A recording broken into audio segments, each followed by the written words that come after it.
کو اللہ تعالیٰ عمل کی توفیق عطا فرمائے۔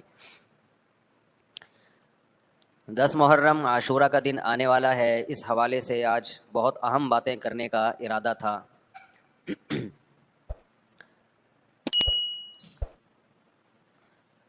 محرم میں کیا کرنا چاہیے، کربلا کا واقعہ اصل ہے کیا؟ کربلا کے واقعے پر تو میں ایک پورا بیان چند سال پہلے ریکارڈ کروا چکا ہوں۔ اگر آپ کو یہ ویڈیو اچھی لگی ہو تو اس ویڈیو کو لائک کر دیں اور چینل کو سبسکرائب کر دیں۔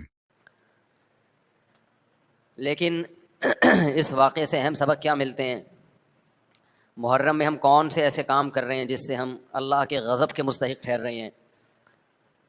یہ چند باتیں ہیں جس پر انشاءاللہ آج میں بات کروں گا۔ اللہ تعالیٰ ہم سب کو عمل کی توفیق عطا فرمائے اور حق کہنے کی توفیق عطا فرمائے۔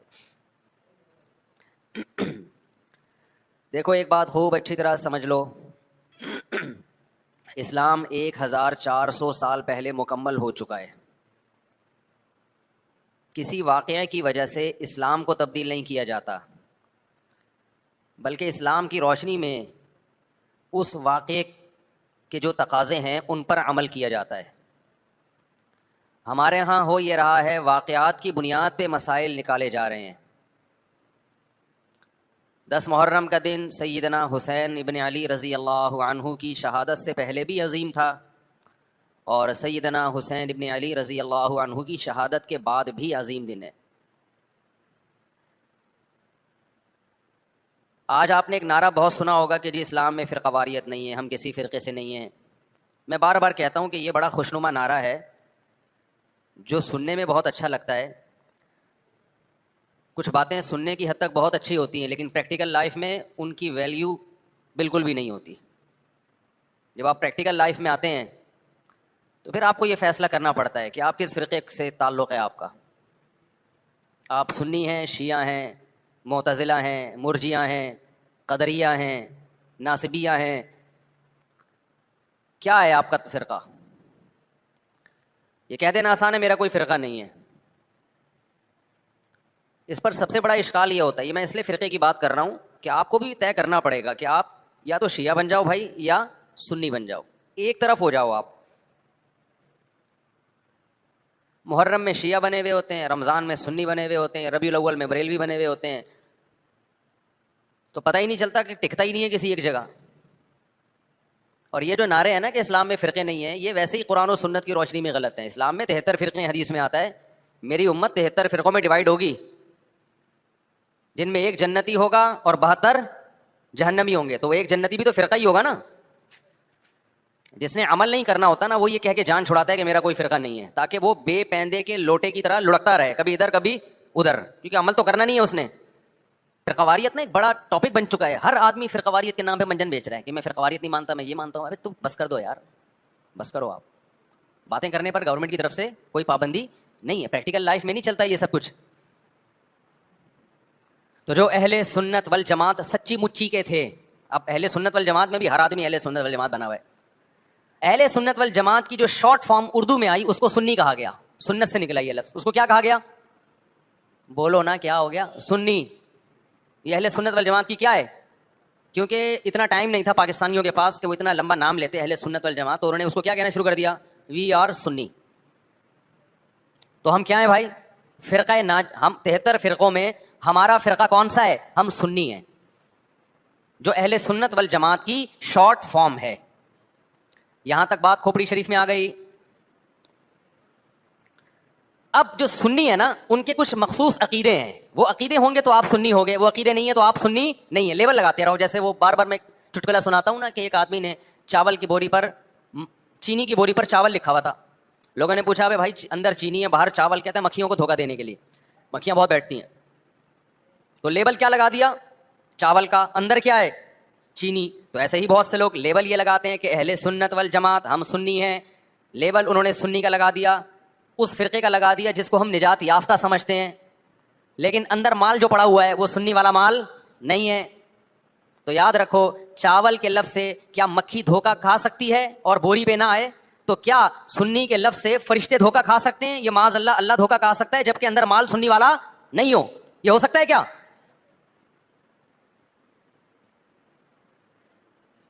تو اس لیے میں کہتا ہوں آپ ایک چیز ہو جاؤ, یا سنی ہو جاؤ یا شیعہ ہو جاؤ یا کچھ اور ہو جاؤ. کبھی ادھر جا رہا ہے, کبھی ادھر جا رہا ہے, کبھی ادھر لڑک رہا ہے. محرم میں شیعہ بن رہا ہے, ربیع الاول میں بریلوی بن رہا ہے, رمضان میں انسان کا بچہ بنتا ہے. میں یہ نہیں کہہ رہا کہ بریلوی انسان کے بچے نہیں ہیں, یعنی رمضان میں ایسا لگے گا جیسے بہت نیک آدمی. تراویح میں پہلے 3 دن دیکھو نا آپ. ابھی تو میں یہ بات ہی نہیں کر رہا کون جنتی کون جہنمی کون غلط کون صحیح, ابھی تو میں صرف یہ بتا رہا ہوں کہ اسلاف نے 73 فرقوں میں سے جو ایک جنتی ہوگا اس کو ایکسپلین کیسے کیا ہے. اگر بریلوی اس پہ پورے اترتے ہیں تو بھائی وہ جنتی ہیں, میں کسی کو جہنمی جنتی نہیں کہہ رہا, میں تو ایک کرائٹیریا بتا رہا ہوں. ہو سکتا ہے میں نہ اترتا ہوں, بریلوی بھائی پورے اترتے ہوں, شیعہ لوگ پورے اترتے ہوں, کسی ایک کو میں یقینی طور پہ نہ جنتی کہہ رہا ہوں نہ جہنمی. میں تو کہہ رہا ہوں کہ آپ فیصلہ کرو کہ آپ ادھر ہو یا ادھر ہو, درمیان میں نہ لٹکو. ایسا نہیں ہو سکتا ایک ٹانگ جہنم میں ایک ٹانگ جنت میں آپ کی, یا تو پورے ادھر جاؤ گے یا پورے ادھر جاؤ گے. کھوپڑی شریف میں بات آ رہی ہے کہ نہیں آ رہی ہے؟ تو نبی صلی اللہ علیہ وسلم نے فرمایا جنتی فرقے کی علامت ما انا علیہ و اصحابی, جس پر میں اور میرے صحابہ ہوں. اب نبی اور نبی کے صحابہ کس طریق پر تھے, کس ٹریک پر تھے, اس کو امام طحاوی رحمہ اللہ تعالی جو حنفیہ میں بہت بڑے محدث گزرے ہیں, امام ابو حنیفہ کے شاگردوں کے شاگردوں کے شاگردوں میں تھے, انہوں نے اس دور میں ایک کتاب لکھی عقیدہ طحاویہ کے نام سے, اور اس میں اہل سنت والجماعت کے عقائد اور ان کی بنیادی عقیدوں کو ایکسپلین کیا. ایک متن لکھا جو پوری دنیا میں مانا گیا, اور پوری دنیا کے علماء کا اتفاق ہوا کہ اہل سنت والجماعت میں داخل ہونے کے لیے ان عقیدوں کا ہونا ضروری ہے. اہل حدیث نے بھی مانا اس کو, اب اہل حدیث کی یونیورسٹی میں پڑھایا جاتا ہے, حنفیوں نے بھی مانا, مالکیوں نے بھی مانا, شافیوں نے بھی مانا, حنبلیوں نے بھی مانا, سعودی عرب کی یونیورسٹی میں بھی پڑھائی جاتی ہے. وہ لکھنے والے اگرچہ حنفی تھے لیکن وہ جو عقیدے تھے وہ سب کے ہیں. وہ اس سے اہل سنت غیر اہل سنت سے کیا ہو رہے تھے, ان میں فرق ہو رہا تھا. سمجھتے ہو کہ نہیں سمجھتے؟ اس کتاب کا نام کیا ہے؟ العقیدۃ الطحاویہ. وہ کتاب جو لکھی گئی ہے نا, پوری دنیا نے اس لیے مانی کہ اس میں ہر عقیدے میں قرآن اور سنت اور اجماع صحابہ, ان 3 کو بنیاد بنایا گیا ہے. قرآن سے ہو, اور قرآن کی ایسی تشریح جو حدیث مانتی ہو, اور قرآن اور حدیث کی وہ تشریح جو صحابہ مانتے ہوں. لہذا اس وقت پوری دنیا میں جو اہل حق علماء تھے ان کا اتفاق ہو گیا, اور اب تک یہ اتفاق چلا آ رہا ہے کہ جو ان عقیدوں سے ہٹے گا وہ یا تو قرآن کے راستے پر نہیں ہے, یا نبی کے راستے پر نہیں ہے, یا صحابہ کے راستے پر نہیں ہے. اٹ مینس کہ وہ اہل سنت والجماعت سے خارج ہے. خارج کہہ کے ہم اس کو کافر نہیں کہہ رہے, کافر کہنا نہ کہنا یہ ایک الگ بحث ہے. کچھ کافر ہیں کچھ کافر نہیں ہے, لیکن وہ نجات یافتہ فرقوں میں نہیں ہے. بہرحال وہ اس فرقے میں نہیں ہے جس کی نبی صلی اللہ علیہ وسلم نے جنت میں جانے کی گارنٹی لی ہے. سمجھتے ہو کہ نہیں سمجھتے ہو؟ اب ان عقیدوں میں کیا ہے بھائی؟ وہ یہ کہ اہل سنت والجماعت جب بھی کوئی مسئلہ نکالیں گے اس کی بنیاد 4 چیزیں ہوں گی: قرآن، حدیث، اجماع امت. یعنی ایسی تشریح کبھی نہیں کی جائے گی قرآن و سنت کی جو امت کے اجماع کے خلاف ہو, کیونکہ امت حدیث میں بہت دفعہ یہ ہے کہ امت گمراہی پہ جمع نہیں ہو سکتی. آپ ایسی تشریح کسی حدیث کی کر رہے ہیں جو کوئی بھی نہیں مانتا اب تک, اس کا مطلب آپ گمراہی پھیلا رہے ہیں. اور چوتھی چیز ہے قیاس. بعض مسائل قرآن و حدیث میں واضح نہیں ہیں لیکن قرآن اور حدیث میں ان کی طرف اشارے ہیں, تو مجتہد کیا کرتا ہے کہ وہ قرآن و حدیث کے ان معنی اور مضمون میں غوطے لگا کے وہ مسائل کا استنباط کرتے ہیں, زمانے کے حساب سے نئے نئے مسائل اخذ کرتے ہیں. سمجھتے ہو کہ نہیں سمجھتے؟ تو 4 اصول اہل سنت والجماعت کے: قرآن سے مسئلہ نکالا جائے گا, حدیث سے نکالا جائے گا, اجماع امت سے, اور چوتھے نمبر پہ قیاس سے. اب میں آتا ہوں اصل ٹاپک کی طرف. یہ تو پوری تمہید تھی نا. اس بات میں 2 رائے نہیں ہو سکتی کہ سیدنا حسین رضی اللہ تعالی عنہ کو جو کربلا میں شہید کیا گیا یہ کائنات کا بدترین ظلم تھا. جس نے آپ کی گردن مبارک پہ تلوار رکھی اس کی بدبختی میں 2 رائے نہیں ہو سکتی. بہت ہی کوئی شقی اور بدبخت جو نواسہ رسول صلی اللہ علیہ وسلم کے قتل کی طرف بڑھا, بہت ہی کوئی بدبخت اور بدنصیب جو کوفہ کے گورنر ابن زیاد کے کہنے پر نواسہ رسول سے لڑنے کے لیے نکلا, جو اس ظلم کو ظلم نہیں مانتا, وہ بھی اپنے آپ کو جہنم میں جانے کے لیے تیار کر رہا ہے. پھر کربلا میں ایک بڑا ظلم یہ ہوا کہ صرف سیدنا حسین ابن علی کو شہید نہیں کیا گیا, آپ کے ساتھ جتنے مرد تھے سب کو شہید کر دیا گیا. لیکن ہمیں پیغمبر صلی اللہ علیہ وسلم اور صحابہ کی سیرت میں کیا ملتا ہے, میں ایک آیت سے آپ کو سمجھاتا ہوں.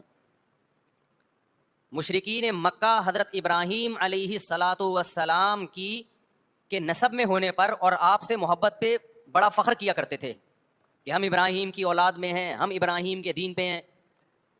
اللہ نے کیا فرمایا رسول اللہ صلی اللہ علیہ وسلم سے کہ ان اول الناس بابراہیم للذین اتبعوہ, اے نبی آپ ان سے کہہ دیجئے ابراہیم سے محبت کے خالی پیلی کے دعوے مقبول نہیں ہیں, ابراہیم کے زیادہ حقدار وہ ہیں جو ابراہیم علیہ السلام کی اتباع کرتے ہیں, اور یہ پیغمبر اور صحابہ یہ ابراہیم علیہ السلام کے دین کو فالو کرتے ہیں, اور تم ابراہیم کے دین کو فالو نہیں کر رہے, ان سے محبت کے دعوے دار ہو. تو خالی محبت کے دعوے داری اللہ کے ہاں مقبول نہیں ہے. اللہ کے ہاں وہ محبت کی دعوے مقبول ہیں جس میں آپ محبوب کو فالو کر رہے ہوں.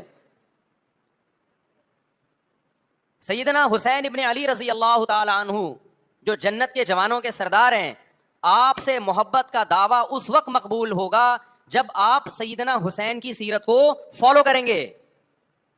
رونا پیٹنا ماتم کرنا یہ سیدنا حسین اور اہل بیت کی سیرت نہیں ہے. صبر کرنا, ظالم کے سامنے ڈٹ جانا, جان کے خوف سے اپنی پالیسیوں سے پیچھے نہ ہٹنا, یہ سیدنا حسین ابن علی رضی اللہ عنہ کی سیرت ہے جو آج ہمیں کہیں بھی نظر نہیں آتی. تو ہم نے بھائی دیکھنا ہے صحابہ کا طرز عمل کیا تھا. آپ بتاؤ صحابہ کو سیدنا حسین سے محبت تھی یا نہیں تھی؟ کیا غم کا پہاڑ ٹوٹا ہوگا جب اطلاع ملی ہوگی کہ سیدنا حسین ابن علی اور آپ کے اصحاب اور اہل بیت کو سب کو کربلا میں شہید کر دیا گیا ہے. کیا قیامت گزری ہوگی. کوفہ سے ایک شخص آیا نا عبداللہ بن عمر سے پوچھنے لگا جو مارنے پر دم کا مسئلہ, انہوں نے فرمایا تم نے پیغمبر کے نواسے کو قتل کر دیا اور مسئلہ یہ پوچھ رہے ہو کہ جو مارنے پر دم آئے گا کہ نہیں آئے گا. ایک طرف تم نے پیغمبر کے نواسے کو قتل کر دیا کربلا میں, اور اب ہم سے آ کے مسئلہ پوچھتے ہو جو مارنا جائز ہے یا نہیں ہے. صحابہ کے ہاں یہ غم کم غم نہیں تھا. دیکھو حضرت معاویہ رضی اللہ تعالی عنہ کے ہاتھ پہ بھی حضرت حسین نے بیعت نہیں کی, لیکن بغاوت بھی نہیں کی. کیوں؟ بغاوت سے فتنے کا اندیشہ تھا. حضرت حسن جو حضرت حسین کے بڑے بھائی تھے, انہوں نے سیدنا معاویہ رضی اللہ تعالی عنہ کے ہاتھ پہ بیعت کی اور اس اختلاف کو ہمیشہ کے لیے اپنی کوشش کے مطابق ہمیشہ کے لیے ختم کر دیا. ختم ہوا نہیں ہوا ایک الگ بحث ہے, لیکن حضرت حسن کا مقصد کیا تھا کہ مسلمانوں کی دو جماعتوں کو میں آپس میں لڑتا ہوا نہیں دیکھ سکتا. لوگوں نے کہا آپ خلافت کے حقدار ہیں, آپ نے فرمایا میں دستبردار ہوتا ہوں سیدنا معاویہ کے حق میں. حضرت حسن بیعت ہو گئے حضرت معاویہ سے اور یہ اختلاف کو کیا کر دیا, ختم. حضرت حسین بیعت نہیں ہوئے, لیکن حضرت حسین نے بغاوت بھی نہیں کی. ہر ایک کی اپنی رائے تھی, حضرت حسن کی اپنی رائے تھی. ان کا خیال تھا کہ بیعت ہونا مسلمانوں کے لیے زیادہ مفید ہے, ایک پاورفل حکومت ہوگی, ایک طاقتور ریاست ہوگی, ورنہ لڑتے رہیں گے آپس میں. حضرت حسین کا موقف یہ تھا کہ میں بغاوت تو نہیں کروں گا لیکن بیعت بھی نہیں ہوں گا, کیونکہ اگر بیعت ہو گیا تو اس سے جو خلفائے راشدین کے دور میں جو خلیفہ کی سلیکشن کا طریقہ تھا وہ طریقہ ختم ہو جائے گا. تو میں اگر اس طریقے کو نہیں لا سکتا تو اس کے خلاف کو پروموٹ بھی نہ کروں میں. یہ بھی ایک رائے تھی. میں سمجھا پا رہا ہوں اپنی بات؟ بھائی رائے کا اختلاف ہوتا ہے نا. نبی صلی اللہ علیہ وسلم نے فرمایا اذا اجتہد المجتہد فإن اصاب فلہ اجران وإن اخطأ فلہ اجر واحد.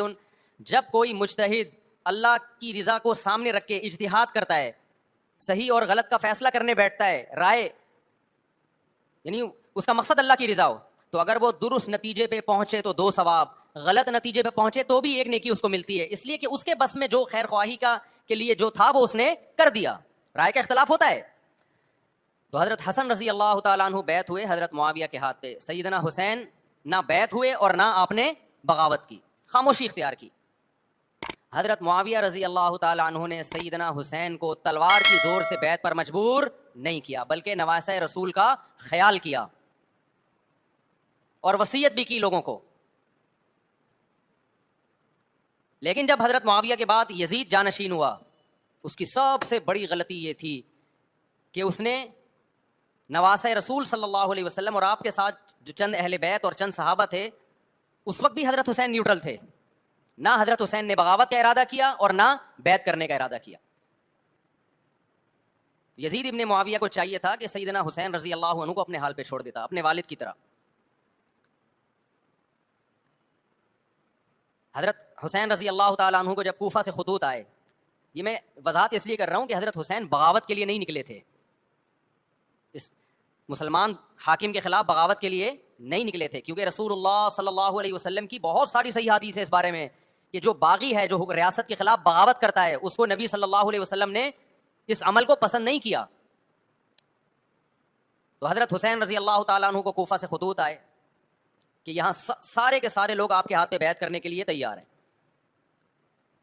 ظاہر ہے جب کسی علاقے کے لوگ دارالخلافہ ہو اور سب بیعت ہونے کے لیے تیار ہوں تو پھر آپ کا جانا یہ بغاوت کا عمل نہیں کہلاتا. حضرت حسین رضی اللہ تعالیٰ عنہ اہل بیت کے ساتھ نکلے. کربلا میں جب پہنچے، مشہور واقعہ آپ 20 دفعہ سن چکے ہیں، وہاں جا کے آپ کو اطلاع ہوئی کہ وہ خبر غلط تھی، اور عبید اللہ بن زیاد نے ایک پورا لشکر بھیجا سیدنا حسین رضی اللہ تعالیٰ عنہ کو مجبور کرنے کے لیے کہ میرے ہاتھ پہ آپ زبردستی بیعت ہو جائیں. حضرت حسین رضی اللہ تعالیٰ عنہ نے مطالبے رکھے کہ یا تو مجھے واپس جانے دیا جائے، اور اگر بیعت کرنا ہی ہے تو میں دمشق میں امیر کے ہاتھ پہ جا کے بیعت کروں گا. بہت معقول مطالبے تھے یہ. میرا مقصد ابھی کربلا کا واقعہ بیان کرنا نہیں ہے، اس پہ بہت کچھ کہا جا چکا ہے، خود میرا بھی بیان اس پہ تفصیل سے ہو چکا ہے. اس کے بعد بھی سیدنا حسین رضی اللہ تعالیٰ عنہ کو مجبور کرنا کہ عبید اللہ بن زیاد جو بدبخت انسان، جو قاتل تھا اہل بیت کا، اسی کے ہاتھ پہ لازمی بیعت ہو، جبکہ وہ امیر بھی نہیں ہے، وہ گورنر ہے ایک علاقے کا. تو نواسہ رسول کا خیال نہ کرنا یہ بدترین ظلم تھا جو اس وقت حکومت سے ہوا ہے.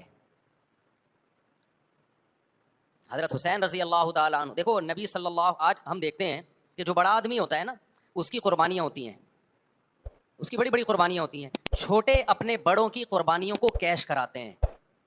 آپ نے دیکھا ہوگا فلاں نے بڑی قربانیاں دی اور بچے موج کر رہے ہیں، دیکھا نا آپ نے.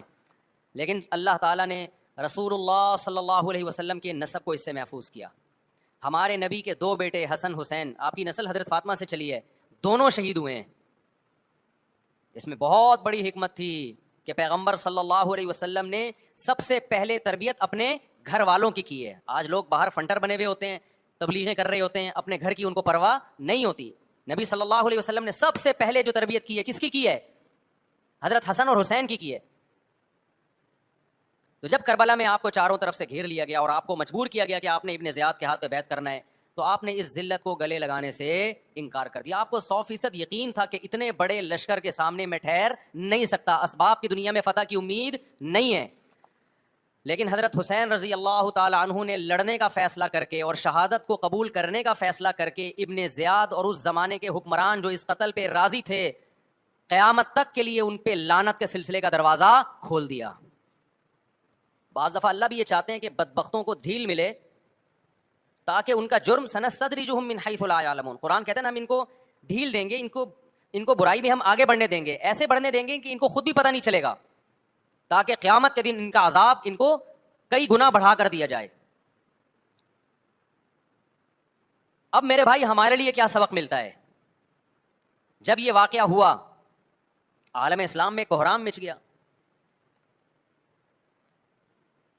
لیکن کیا اس واقعے کے بعد اہل بیت کی جو مقدس اور پاکیزہ عورتیں تھیں، کیا انہوں نے نوحہ کیا یا صبر کیا؟ آپ کا ضمیر کیا کہتا ہے؟ انہوں نے نوحے پڑے ہوں گے یا صبر کیا ہوگا؟ بولو بھائی. صبر کیا. عبداللہ بن عمر رضی اللہ تعالیٰ عنہ جو کوفہ والوں کو ملامت کیا کرتے تھے کہ تم جو مارنے کے مسئلے ہم سے پوچھتے ہو، تم نے حسین کا قتل کر دیا، تو یہ حضرت ابن عمر نے اسی لیے کہا نا کہ آپ کو اس کا غم ہوا تھا. تو ابن عمر کا عمل کیا تھا؟ کیا انہوں نے ماتم کیا؟ کیا انہوں نے چھروں سے اپنے آپ کو مارا؟ حضرت حسین کا قتل بھی ظالمانہ، اور اس سے پہلے سیدنا عثمان کا قتل بھی ظالمانہ. اگر نوحہ یا ماتم جائز ہے تو حضرت عثمان کی شہادت کے دن بھی جائز ہے، حضرت حسین کی شہادت کے دن بھی جائز ہے، اور اگر ناجائز ہے تو جیسے عثمان کی شہادت کے دن ناجائز، حسین کی شہادت کے دن بھی ناجائز ہے. سمجھ میں آ رہی ہے بات کہ نہیں آ رہی ہے؟ قرآن کیا کہتا ہے ایسے مواقع کے بارے میں؟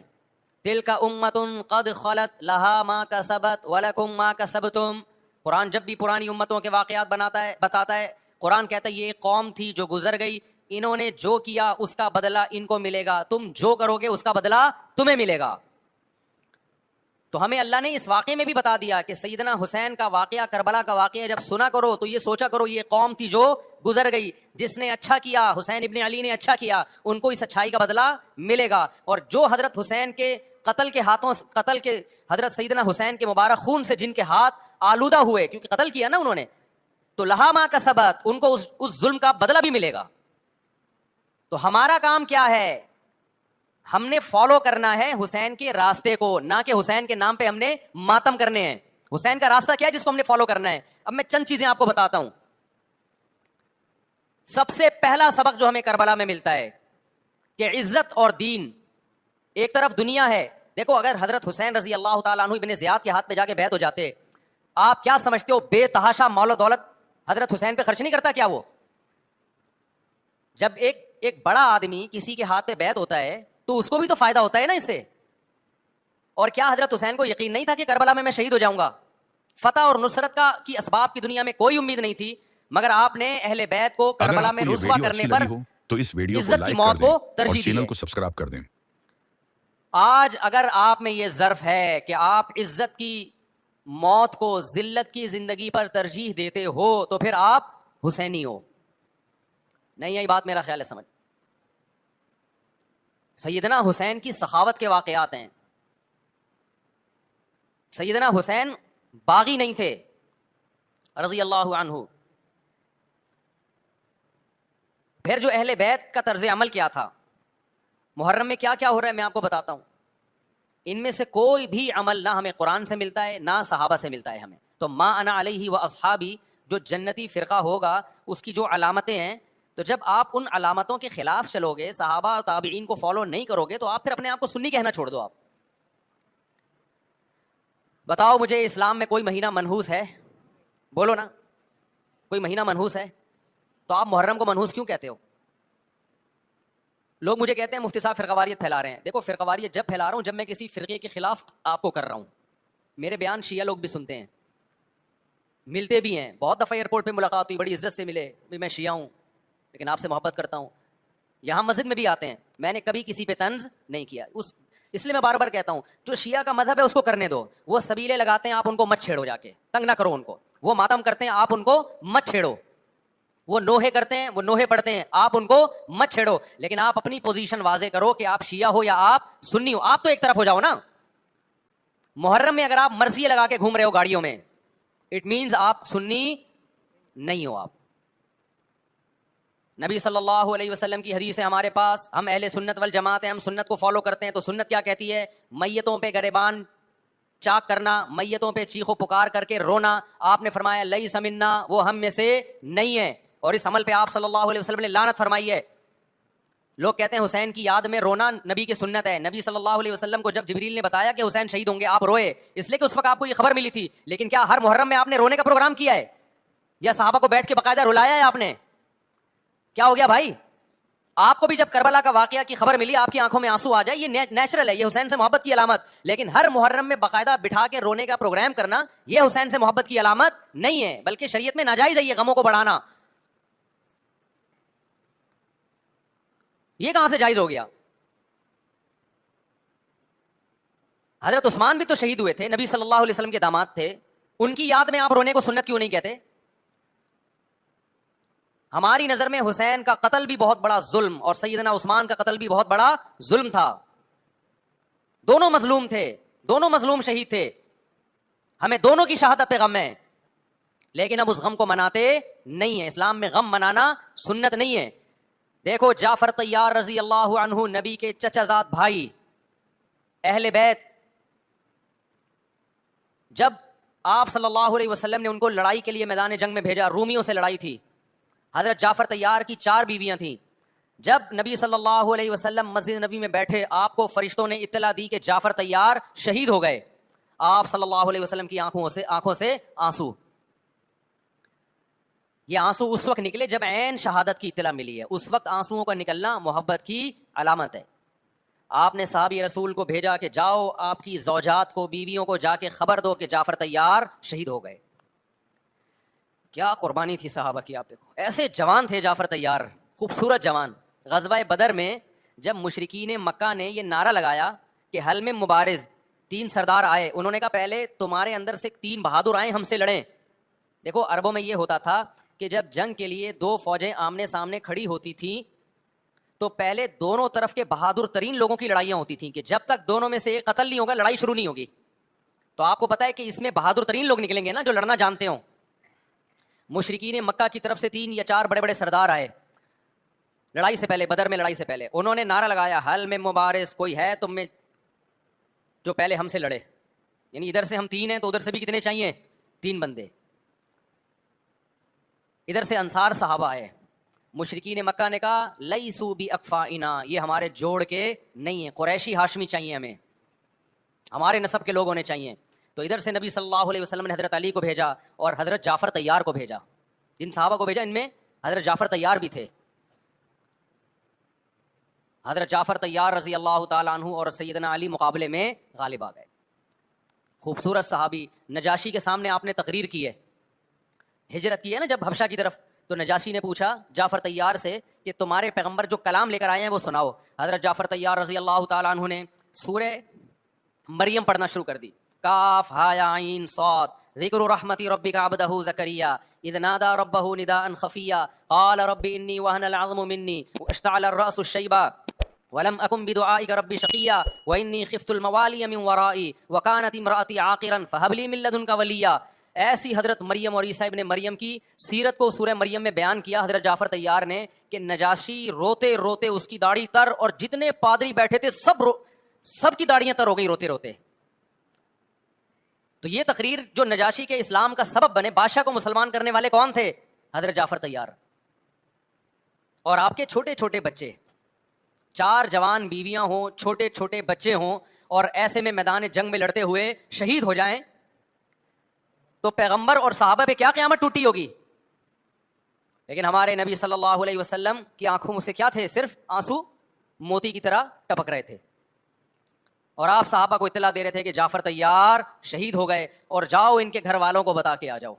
کتنی بڑی قربانی ہے یا نہیں ہے؟ جب خبر دینے والا آپ کی ازواج کو بتا کے آیا کہ جعفر طیار شہید ہو گئے, تو آپ کے گھروں سے خواتین کے رونے کی آوازیں آئیں.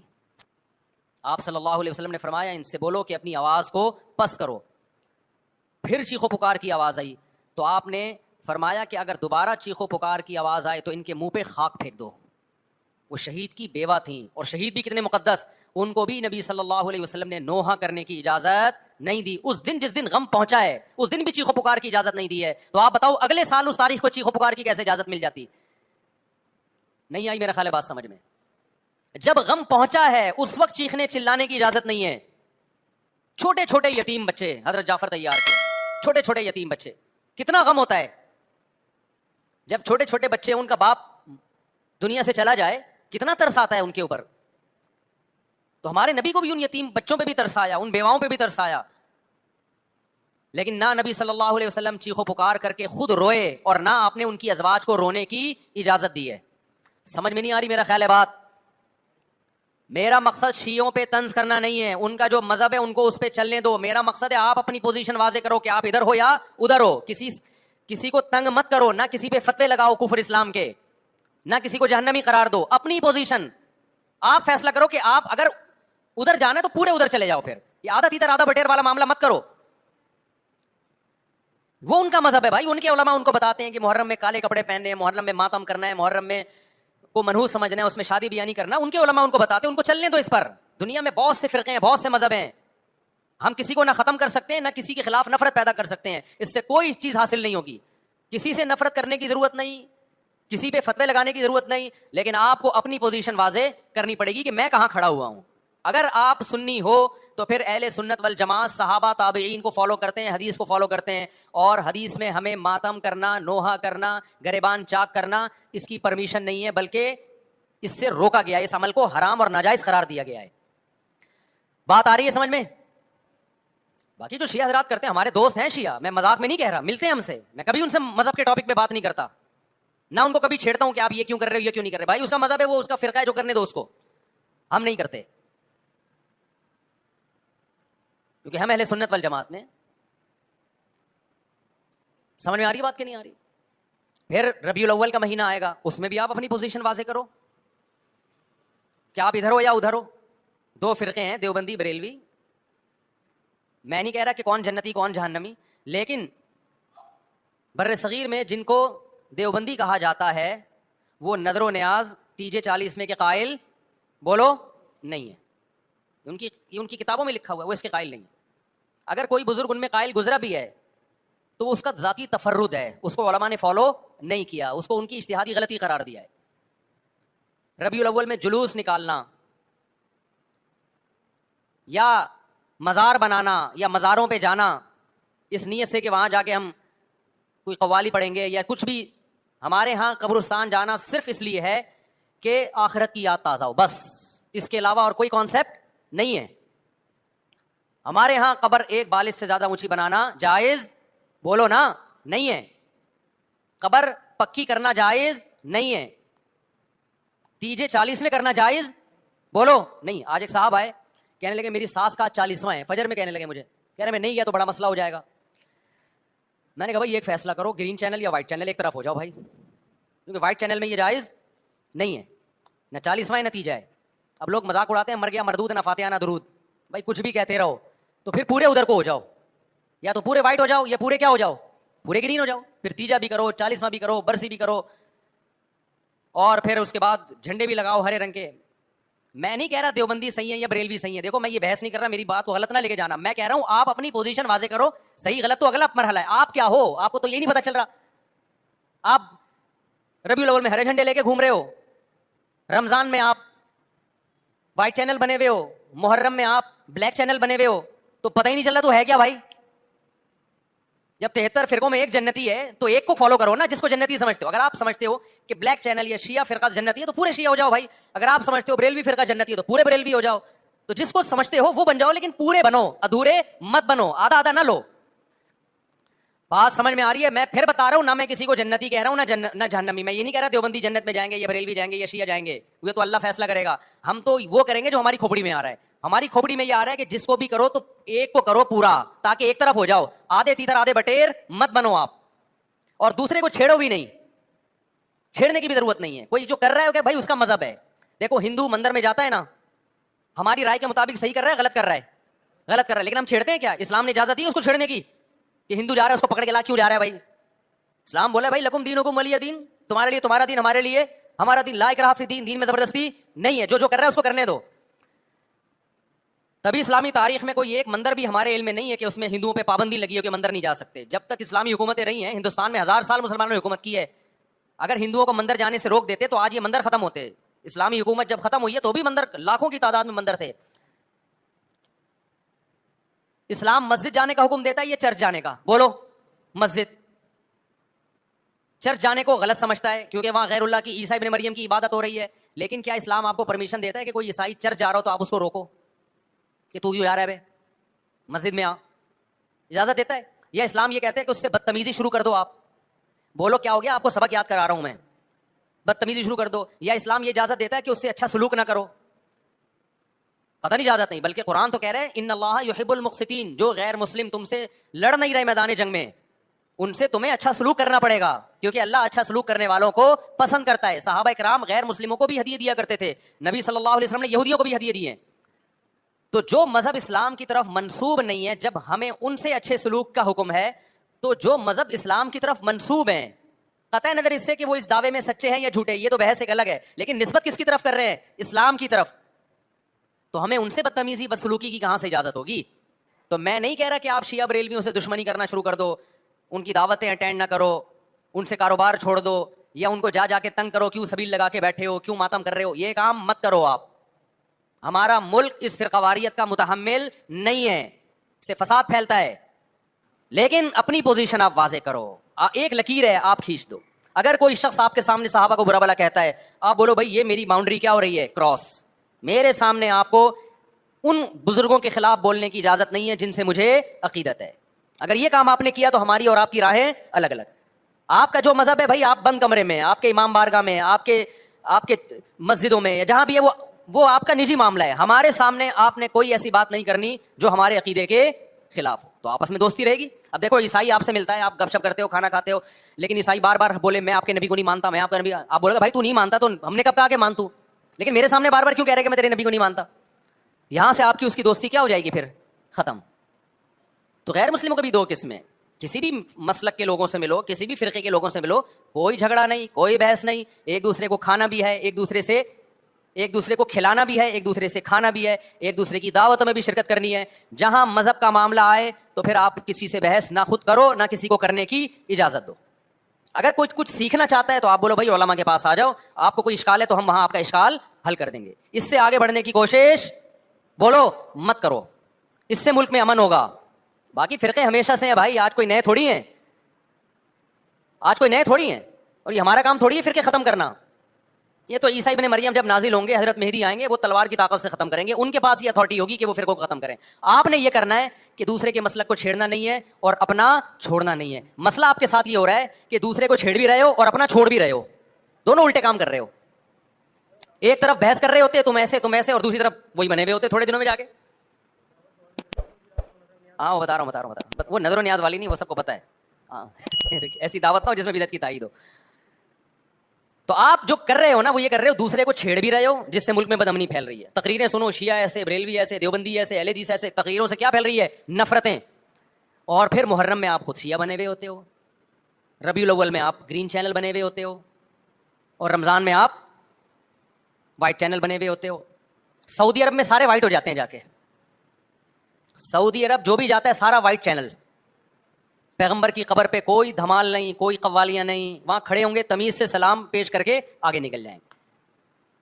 وہاں کوئی چیخو پکار نہیں, وہاں جا کے سارے کیا ہو جاتے ہیں؟ وائٹ, کیونکہ وہاں حکومت کا ڈنڈا ہے. ٹھیک ہے نا, تو گورنمنٹ کے پاس تو یہ اختیار ہے بھائی ڈنڈا چلائے, ہمارے پاس یہ اختیار نہیں. ہم تو تمیز سے بات کریں گے, سمجھائیں گے, محبتیں پھیلائیں گے, کیونکہ جب عوام ڈنڈا چلاتی ہے تو اس سے اصلاح کم اور فساد زیادہ ہوتا ہے. تو میں بار بار کہہ رہا ہوں بھائی دوستیاں رکھو, کوئی دفتروں میں شیعہ سنی لڑائی نہ ہونے دو, یہ غلط ہے. محبتیں پھیلاؤ لیکن مسلک کو چھوڑنا نہیں ہے. جب کوئی آپ سے کہے محرم میں یہ کام کرو, بولو بھائی ہم چونکہ اہل سنت والجماعت میں سے ہیں, ہم چونکہ سنی ہیں, لہذا ہمارے ہاں کوئی مہینہ ہمارے مذہب کے مطابق منحوس نہیں ہے. پھر کوئی آپ کو اصرار کرے نہیں یہ نہیں ہے نہیں ہے, آپ بولو بھائی ہم تم پہ اپنا مسلک تھوپ رہے ہیں کیا؟ تم جلوس نکالتے ہو, تم ماتم کرتے ہو, ہم تو نہیں تمہیں روکتے آ کے, بلکہ گورنمنٹ تمہیں تحفظ دیتی ہے, سیکیورٹی دیتی ہے گورنمنٹ تمہیں. تو جب ہم اپنا مسلک تم پہ نہیں تھوپتے تو تم اپنا مسلک ہم پہ کیوں تھوپ رہے ہو بھائی؟ تو ہم محرم میں بھی شادی کریں گے, ربیع الاول میں بھی کریں گے, سفر میں بھی کریں گے, رمضان میں بھی کریں گے. ہم نے تو 4 کرنی ہے, ہم مہینوں کے حساب سے شروع کر دیں تو پھر ہمارے تو بڑے مسئلے ہو جائیں گے بھائی. سمجھ میں آ رہی بات کہ نہیں آ رہی؟ حضرت جعفر طیار اہل بیت میں سے تھے, کتنی زوجات تھیں؟ 4 تھیں. حضرت علی کی کتنی تھیں ایک وقت میں؟ حضرت فاطمہ کی دنیا سے جانے کے بعد 4 تھیں. یہ بھی ہے سنت میں, نکاح کو فروغ دو, یہ اہل بیت کا طریقہ ہے تاکہ سوسائٹی میں زنا کم ہو, بیوہ طلاق یافتہ عورتوں کو ٹھکانہ ملے. خیر, تو اب میں بات سمیٹ کے ختم کر رہا ہوں. لوگ کہتے ہیں محرم میں ہم نکاح کیوں کریں بھائی, فرض واجب تو نہیں ہے نا, چلو حرام نہیں ہے لیکن فرض بھی تو نہیں ہے نا. لوگ یہ بھی کہتے ہیں, دیکھو جب قرآن نے کسی چیز کو حلال قرار دیا ہو نا تو قرآن اس کو پسند نہیں کرتا کہ آپ عملاً اس کو حرام کر دو. دیکھو مشرکین مکہ کیا کرتے تھے, بتوں کے نام پہ جانور چھوڑتے تھے, پھر ان کا گوشت نہیں کھاتے تھے. اللہ نے فرمایا کہ تم نے خدا کی حلال کردہ چیز کو کیسے حرام کر دیا تم نے. نبی صلی اللہ علیہ وسلم نے قسم اٹھائی میں شہد نہیں کھاؤں گا. آپ نے فرمایا لما تحرم ما احل اللہ لک, اے نبی جو چیز اللہ نے آپ کے لیے حلال کر دی آپ کیسے اپنے اوپر حرام کر رہے ہیں. اس سے پتہ چلتا ہے کہ اگر آپ محرم میں نکاح کرنا چاہتے ہیں لیکن آپ یہ سوچ کے ڈیلے کر دیتے ہیں کہ بھائی اس مہینے میں لوگ نکاح کو برا سمجھتے ہیں, تو یہ ڈیلے کرنا آپ کے لیے ناجائز ہوگا. کیونکہ لما تحرم ما احل اللہ لک, اللہ نے جس چیز کو تمہارے لیے حلال کیا تم نے کس دلیل کی بیس کے پر اپنے اوپر پابندی لگائی ہے اس پر. ایک تو ہے نا کسی کو شادی کا خیال اس سفر میں آ رہا ہے, ربیع الاول میں آ رہا ہے, وہ تو ایک الگ بات ہے, لیکن اس کا نکاح محرم میں ہونا تھا, صرف محرم کی وجہ سے وہ ڈیلے کر رہا ہے کہ جی میں ربیع الاول میں لے کے جاؤں گا. یہ ڈیلے کرنا قرآن و سنت پہ زیادتی ہے یا نہیں ہے؟ یہ اللہ کے حلال کو عملاً حرام کرنا ہے یا نہیں ہے؟ نہیں ہے بات سمجھ میں؟ پھر اگر کوئی شیعہ آپ سے کہتا ہے کہ بھئی آپ ہمیں چھیڑنے کے لیے کام کر رہے ہو, آپ بولو نہیں بھائی ہم آپ کو چھیڑنے کے لیے نہیں کر رہے, آپ کا مسلک ہے, آپ اس پر عمل کریں, ہمیں اس پہ کوئی اعتراض نہیں ہے. لیکن ہم کس کے پر عمل کریں گے؟ ہم اہل سنت والجماعت ہیں. کتنے صحابہ ہیں, خود نبی کی نکاح محرم میں ہوا ہے. اور ویسے بھی ہمارے ہاں شہادت ایک منحوس عمل نہیں ہے, شہادت ایک مبارک عمل ہے. 10 محرم پہلے سے فضیلت والا دن تھا, محرم پہلے سے فضیلت والا مہینہ تھا. حسین ابن علی کی شہادت سے اس مہینے کے تقدس کو 4 چاند لگ گئے ہیں اور مقدس ہو گیا یہ مہینہ. یہ کیسی بات ہے جو شہادت کا دن ہو ہم اس کو منحوس قرار دے دیں؟ بھائی ہمارا یہ جگرا نہیں ہے. سمجھتے ہو کہ نہیں سمجھتے ہو؟ تو اس لیے محرم میں اگر کسی نے نکاح کرنا ہے اس کو ڈیلے مت کرو میرے بھائی. لوگ کہتے ہیں فرض تو نہیں ہے نا, آپ اگر اس کے نحوست منحوس ہونے کی وجہ سے ڈیلے کر رہے ہو تو پھر آپ پہ فرض ہوگا کرنا. کیوں؟ اس آیت کی روشنی میں لما تحرم ما احل اللہ لک. اے نبی جس چیز کو اللہ نے حلال قرار دیا آپ کس دلیل کی بیس پہ اس کو اپنے اوپر حرام کرتے ہیں؟ سمجھتے ہو کہ نہیں سمجھتے؟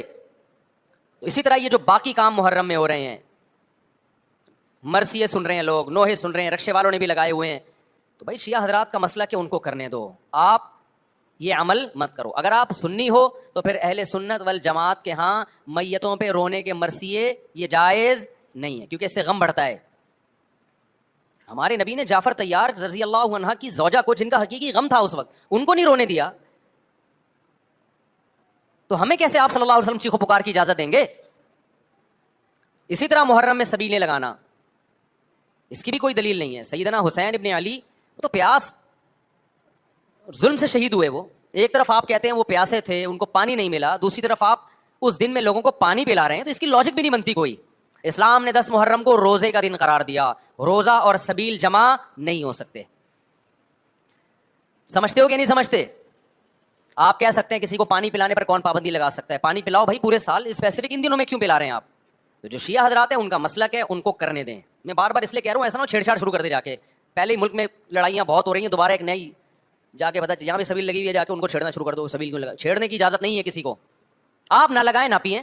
بولے بھائی ہمارے لیے محرم ایسا ہے جیسے دوسرے مہینے ہوتے ہیں، 4 مہینے محترم ہے، محرم، رجب، ذی القعدہ، ذی الحجہ. تو جتنا ذی القعدہ ذی الحجہ ہے اتنا ہی محرم اور رجب ہے. تو جیسے ان مہینوں میں نارمل رہتے ہو اسی ان میں بھی ہم نے ایسے ہی رہنا ہے. سمجھتے ہو کہ نہیں سمجھتے ہو؟ اور حلیم کی دیگیں مت پکاؤ محرم کی راتوں میں. حلیم کھا سکتے ہو جب چاہو اس خاص ان دنوں میں. اور ویسے بھی جو لوگ پوری رات حلیم کے دیگڑے میں گھوٹے لگاتے ہیں صبح روزہ نہیں رکھتے. وہ کیا خیال ہے جب آپ پوری رات دیگڑے میں گھومتے رہو گے؟ دیکھا نہیں ہے پوری رات دیکھ کے اندر گھومتے رہتے ہیں جیسے موت کے کنویں میں نہیں بائک چلاتا بندہ، تو صبح روزہ رکھے گا ایسا آدمی؟ تو یہ ساری چیزیں آپ کو اس کام سے روکتی ہیں جو سنت سے ثابت. تو اللہ تعالیٰ ہمیں محرم میں وہ کچھ کرنے کی توفیق عطا فرمائے جس کی ہمیں اللہ، اس کے رسول اور صحابہ نے پرمیشن دی ہے، اور ان تمام باتوں سے اللہ ہمیں بچنے کی توفیق عطا فرمائے جس سے اللہ، اس کے رسول اور صحابہ نے ہمیں بچنے کا حکم دیا ہے. اللہ تعالیٰ سمجھنے کی، عمل کی توفیق عطا فرمائے. وما علینا الا البلاغ. 2 بجے ہم اس کو ختم کر دیں گے، ٹھیک ہے؟ 2 بجے تک سیٹ اپ چلے گا. 2 بجے تک آپ لوگ اور میں بیٹھے ہوئے ہیں، جو پوچھنا ہے پوچھ لو. جس کا جواب آئے گا بتا دوں گا، نہیں آئے گا بولوں گا اس کا جواب مجھے معلوم نہیں ہے. کوئی ضروری تھوڑی ہے کہ میں ہر چیز دنیا کی بتاؤں. ایسا دنیا میں کوئی بھی نہیں جس کو سب کچھ پتا ہو. ہاں بھائی کسی نے سوال پوچھا ہے فضولی نکاح کے بارے میں بتائیے اور اس کا طریقہ. دیکھو ایک ہوتا ہے وکیل یہ ہوتا ہے کہ آپ نے کسی کو نمائندہ بنا دیا، خرید و فروخت کا نمائندہ یا نکاح کا نمائندہ. آپ نے کسی کو بھیجا کہ میں دولہا ہوں، میرے پاس ٹائم نہیں ہے، مجھے کہیں جانا ہے، آپ میری طرف سے قبول لو جا کے. تو یہ بندہ جا کے قبولے گا آپ کی طرف سے، تو نکاح آپ کا ہوگا، اس بندے کا نہیں ہوگا کیونکہ یہ آپ کا نمائندہ ہے. بعض دفعہ یہ ہوتا ہے کہ آپ نے کسی کو نمائندہ نہیں بنایا، وہ خود سے نمائندہ بن کے آپ کی طرف سے قبول لیا اس نے. اس کو کہتے ہیں فضولی. اس کو کیا کہتے ہیں؟ فضولی. یعنی قاضی صاحب نکاح پڑھا رہے ہیں، بھائی میں نے فلانی بنت فلانی کا نکاح غفار بھائی سے کر دیا. غفار بھائی موجود نہیں ہے، ان کے پتہ بھی نہیں ان کو. غفار بھائی کے دوست بیٹھے ہوئے تھے، انہوں نے کہا میں نے غفار بھائی کی طرف سے قبول لیا. تو یہ نکاح لٹکا ہوا ہے، ابھی لٹکا ہوا ہے، سمجھ رہے ہو؟ معلق ہو گیا. غفار بھائی کو جب پتہ چلے گا کہ ستار نے تمہاری طرف سے قبول لیا ہے، تو جب ان کو پتہ چلے گا، وہ اگر اس کی پرمیشن دے دیں اسی مجلس میں، ہاں جی غفار نے جو قبولا ہے تو ٹھیک ہی قبولا ہوگا، کیونکہ غفار کی پسند اور میری پسند ایک ہی ہے. نہیں سوری، ستار نے قبولا تھا نا. غفار کو جب پتہ چلا تو غفار نے کہا کہ غفار کو لوگوں نے بتایا کہ آپ مجلس میں موجود نہیں تھے، قاضی صاحب نے کسی خاتون کا نکاح آپ سے کر دیا ہے، تو آپ کی طرف سے ستار نے قبول کر لیا ہے. تو غفار کو خیال ہوا کہ یار ستار اچھا آدمی ہے، میرے لیے اچھا ہی سوچے گا، تو ٹھیک ہے مجھے قبول ہے. تو جیسے ہی یہ غفار قبولے گا تو نکاح ہو جائے گا. تو اس کو کہتے ہیں فضولی کا نکاح. یعنی اس شخص نے نکاح کرایا جس کو آپ نے نمائندہ بنایا نہیں تھا، اس نے زیادہ فنڈر بن کے آپ کا نکاح پڑھا دیا. تو جب آپ قبولیں گے تو ہو جائے گا، نہیں قبولیں گے تو مسترد. تو یہ نکاح موقوف رہتا ہے اصیل کی اجازت پر، اصل کی اجازت پر. سمجھتے ہو؟ جو اصل بندہ ہے نا وہ اجازت دے دے گا تو ہو جائے گا، ورنہ نہیں. تو اتنا نیک کون ہوتا ہے جو کسی اور کی طرف سے قبول رہا ہو آج کل؟ مفتی صاحب اگر کوئی اچھا رشتہ ہوگا تو آپ کی طرف سے تھوڑی قبولے گا، اپنی طرف سے قبولے گا. وہ بولے گا قبول ہے لیکن غفار نہیں، ستار کو ملے گی.